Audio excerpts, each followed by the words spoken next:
21 अक्टूबर से 30 अक्टूबर साल 1990 में लाखों की संख्या में कार सेवक जुट चुके थे। जुटने का मकसद था अपना अधिकार पाना और बाबरी मस्जिद के ऊपर भगवा झंडा फहराना था, रामलला को स्थापित करना था।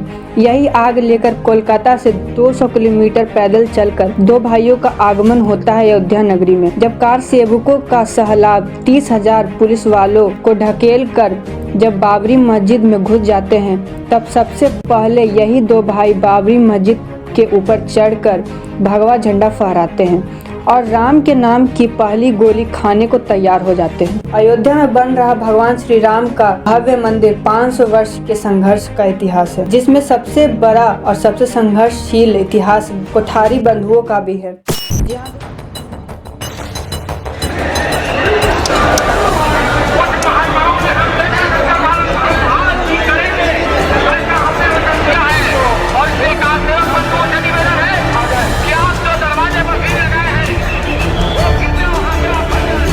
जी हाँ दोस्तों, मैं बात कर रहा हूँ कोठारी बंधुओं के बारे में। ये कहानी है उन दो भाइयों की जिन्होंने अपने हौसले से राम मंदिर के 500 वर्ष की संघर्ष में राम के नाम की गोली खाने में अपना नाम सबसे ऊपर दर्ज करवा दिया। मैं बात कर रहा हूँ राम कुमार कोठारी और उनके छोटे भाई शरद कोठारी की। ये दोनों भाई लेफ्टिनेंट हरिलाल कोठारी के पुत्र थे। इनका जन्म 27 जुलाई 1968 और 14 अक्टूबर 1970 को हुआ। ये दोनों भाई अपने पढ़ाई के दिनों में ही आरएसएस को ज्वाइन करते हैं। 20 साल के शरद कोठारी और 22 साल के राम कुमार कोठारी अविवाहित थे। आरएसएस के 2 पोस्ट एग्जाम क्लियर करने के बाद और अंतिम एग्जाम क्लियर करने के बीच 1989 में राम जन्मभूमि मुक्ति आंदोलन ने गति पकड़ी। इसी बीच दोनों भाई 1989 के सितंबर में परिवार और सुख सुविधाओं को छोड़कर राम जन्मभूमि मुक्ति आंदोलन को सफल बनाते हैं, जिसके बाद 100 से अधिक स्थानों पर राम ज्योति पूजा का व्यवस्था भी सफल बनाते हैं। अपने देश और धर्म के प्रति सच्ची निष्ठा रखने वाले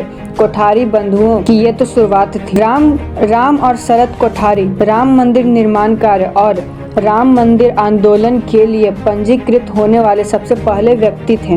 दोनों भाई के सिर पर अक्सर नारंगी कपड़ा बंधा दिखता था, जिसके पीछे कफन लिखा हुआ था। 22 अक्टूबर सन 1990 को 59 सदस्यों में जो अयोध्या के लिए प्रस्थान कर रहे थे, तब राम और शरद कोठारी ने टुकड़ी का नेतृत्व की। पूरी यात्रा के दौरान कोठारी बंधुओं ने सिर पर भगवा कपड़ा बांध रखा था, जिसके पीछे कफन लिखा हुआ था। कोलकाता से चलने के बाद उनके समूह को बनारस में रोक दिया गया। ट्रेन को जाने से रोक दिया गया था, इसीलिए उन्होंने कोल्हापुर के लिए टैक्सी ली। वहां से उन्होंने करीब 200 किलोमीटर पैदल चलना पड़ा। आखिरकार 30 अक्टूबर सुबह 4 बजे अपनी मंजिल पर पहुंच गए। दोनों भाई ने नेतृत्व वाली सेना सबसे पहले राम जन्मभूमि मंदिर परिसर में एंट्री की। तभी 30,000 पुलिस वालों को ढकेल कर कार सेवकों ने बाबरी मस्जिद में एंट्री करने के बाद कार सेवकों के इस सहलाब में सबसे आगे कोठारी बंधु थे और उन्होंने बाबरी मस्जिद पर चढ़कर सबसे पहले भगवा झंडा फहरा दिया। राम जन्मभूमि आंदोलन को सबसे बड़ा इतिहास बना दिया और अपना नाम 500 वर्ष के उस संघर्ष में सबसे ऊपर लिख दिया। भगवा झंडा लहराने के बाद भी वे अपने देश धर्म और अपने भगवान के लिए कुछ और करने की ललक थी। इसी बीच 2 नवंबर को फैजाबाद से वापस अयोध्या लौटे और राम धुनी कीर्तन में अपनी आवाज उठाने की कोशिश ही की।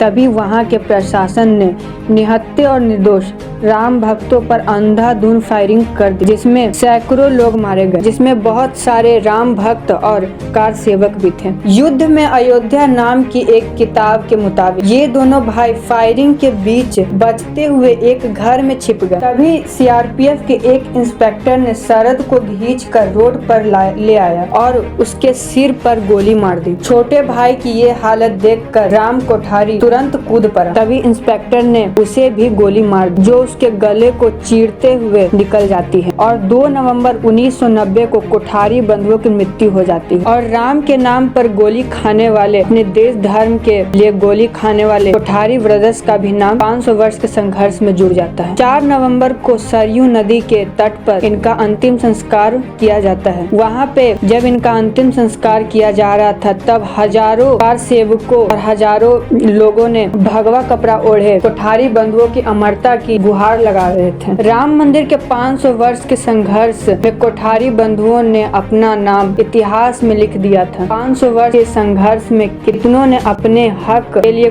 अपनी जान की कुर्बानी दी। जहाँ अब राम मंदिर बनकर तैयार हो गया है, जहाँ अब भगवान श्री राम का मंदिर बन के तैयार हो गया है, तब कोठारी बंधुओं के याद में एक स्मारक बनाया जा रहा है। अयोध्या में जिस गली में उन्होंने अपने प्राण त्यागे थे, उस गली को शहीद मार्ग के नाम से जाना जाता है। दोस्तों, अयोध्या और भगवान श्री राम के इस मंदिर के पीछे 500 वर्ष और कोठारी बंधुओं का एक कड़वा सच है जिसे छिपाया नहीं जा सकता। अगर आपको ये वीडियो और इससे कोई भी इंफॉर्मेशन मिलती है तो हमारे वीडियो को लाइक करें, कमेंट करें और शेयर करें।